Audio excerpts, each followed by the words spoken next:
é o sujeito que aprende?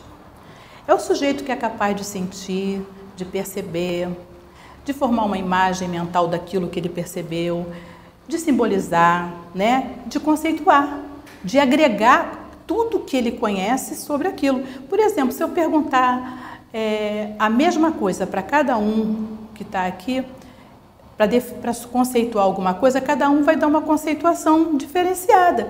E se a gente puder juntar esse tipo todo que está aqui e formar um único conceito agregado de todas as informações, a gente vai estar muito melhor, porque a gente participou. É isso que é a proposta da pedagogia, é fazer o aluno o tempo todo interagir com o conhecimento e não ficar receptor do conhecimento.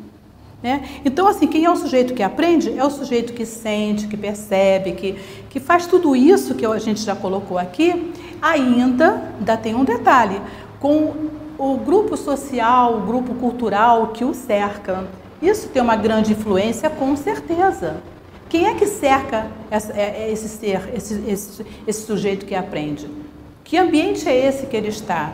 Isso é uma grande influência para ele também. Então, basicamente, o sujeito que não aprende tem todo esse verso, né? É o meio ambiente social, é o faltar algum desses níveis que ele precisa ter para aprender.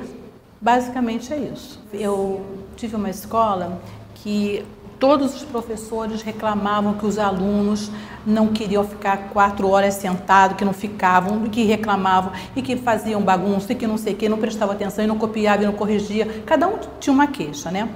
Então foi muito legal, porque assim, essa escola, ela me dava um espaço para cada semestre fazer uma capacitação. Então, o que eu fiz? Eu falei, bom, vai ser agora, porque os professores tinham uma mania assim, para facilitar a vida deles, principalmente de primeira, a antiga 4ª série, que agora vai até a 5ª, né? 5º ano, eles faziam assim, hoje é dia de aula de matemática, amanhã de português, depois da manhã de matemática, depois é português, e na sexta-feira história, geografia e ciências, tá? O que acontecia? A criança ficava o dia inteiro fazendo aquela disciplina. Para o professor é mais prático, ele pegava um plano de aula, fazia exercício, elaborava tudo e a criança ficava muito cansada. Mas aí ninguém entendia isso, né? Ou então o professor de 5ª ou 8ª série naquele tempo, que hoje é de 5ª a 9ª, pegava 3 tempos de aula, direto. E aí o aluno no 3º tempo já estava daquele jeito, né? Então o que acontece? Eu peguei, peguei os professores e fiz uma proposta. Chamei o professor de matemática, que era, aliás, um professor excelente, diga-se de passagem, professor que trabalhava com muitas alternativas e noções de psicopedagogia. Ele trabalhava, eu botei ele na sala de aula e falei, você vai dar aula de matemática 4 horas para toda a escola. Desde o jardim até o ensino médio. Você vai dar aula para todo mundo de matemática, você vai pegar os assuntos e eles vão ficar sentados na sala assistindo aula de matemática com o intervalo na hora do recreio. Olha, vocês não têm ideia. Gente, olha, as pessoas... porque a criança levanta o dedo, tia, posso ir no banheiro? Posso beber água? Não é que ela vai no banheiro beber água, ela quer sair daquela situação. Ela quer fugir daquilo, mas não.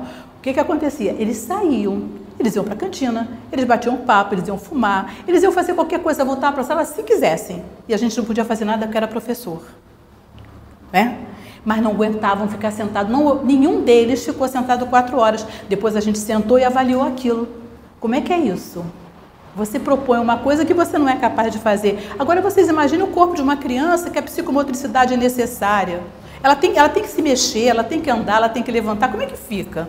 Ah, mas o que você está propondo, Vera? Que a gente tenha uma aula com todo mundo em pé?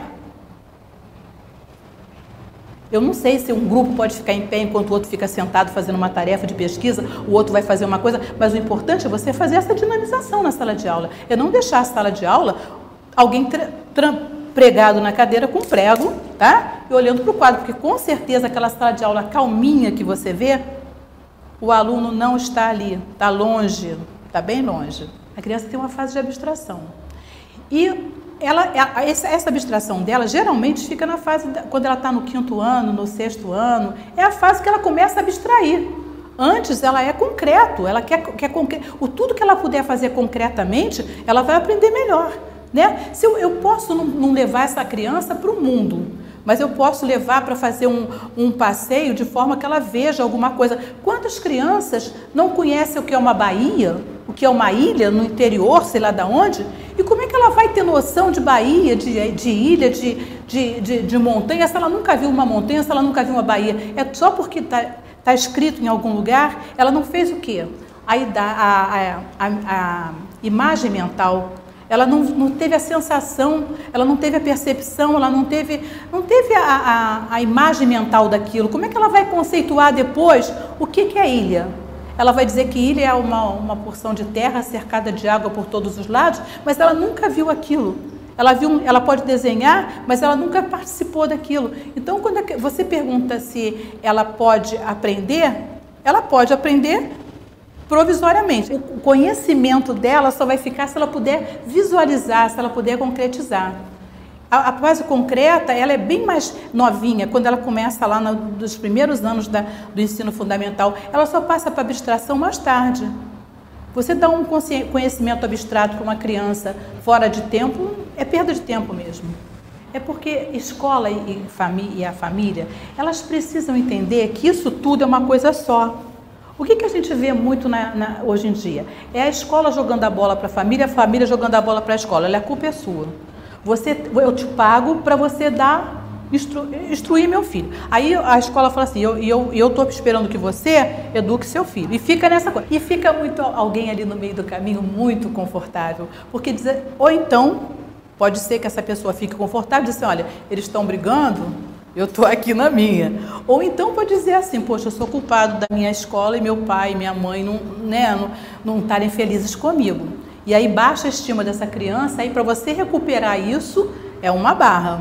Então, assim, são duas coisas muito perigosas. Escola e família tem que estar junto? Tem. Quando a gente fala que tem que concretizar, quando você vai para o supermercado com seu filho, coloca ele para ver o preço do feijão, ver o preço do arroz, te ajudar a ver qual que está mais barato, qual que está mais caro. E tem escolas que fazem esse projeto, né? Fazem os projetos de experiência, de levar para a rua, de fazer isso, de fazer a compra, de ver. Eu trabalhei numa outra escola que foi feito um projeto, a gente fez um projeto assim, deu-se um salário mínimo na mão de cada criança, em notas, né?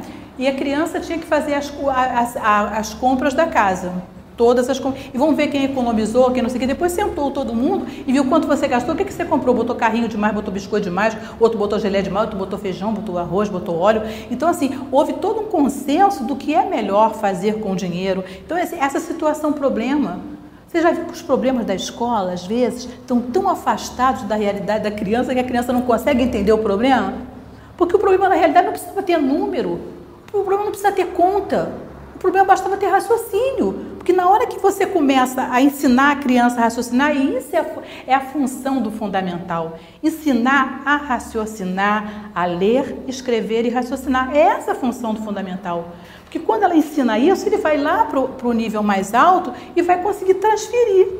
Para que você precisa fazer conta agora, nos primeiros anos, saber fazer aquelas contas imensas, se você vai chegar no mercado, em qualquer lugar, vai lá na maquininha, te dá o resultado e você fica ali. Você tem que saber fazer? Tem que saber fazer. Agora, você tem que provar que você sabe fazer também? Você tem que provar isso? Quando, na realidade, o teu raciocínio... O que acontece na escola? Quem tem filho pequeno sabe disso. Mãe, professora, ou tia, é de mais ou é de menos? É de vez ou de dividir? Ele sabe que tem que fazer uma conta, mas ele não sabe nem para que serve. Todo esse processo de sensação, percepção, projeção de imagem, simbolização, conceituação e cercado também do meio ambiente cultural, cercado do corpo físico que precisa interagir, o intelecto com a parte cognitiva e mais o emocional, a emoção, o desejo, tudo isso constitui o sujeito que aprende. O sujeito que aprende, né, reforçado pelo desejo de aprender, tanto quanto o professor, reforçando também o desejo de ensinar, com certeza, se os dois estiverem com o mesmo desejo, com certeza o resultado da aprendizagem será eficaz.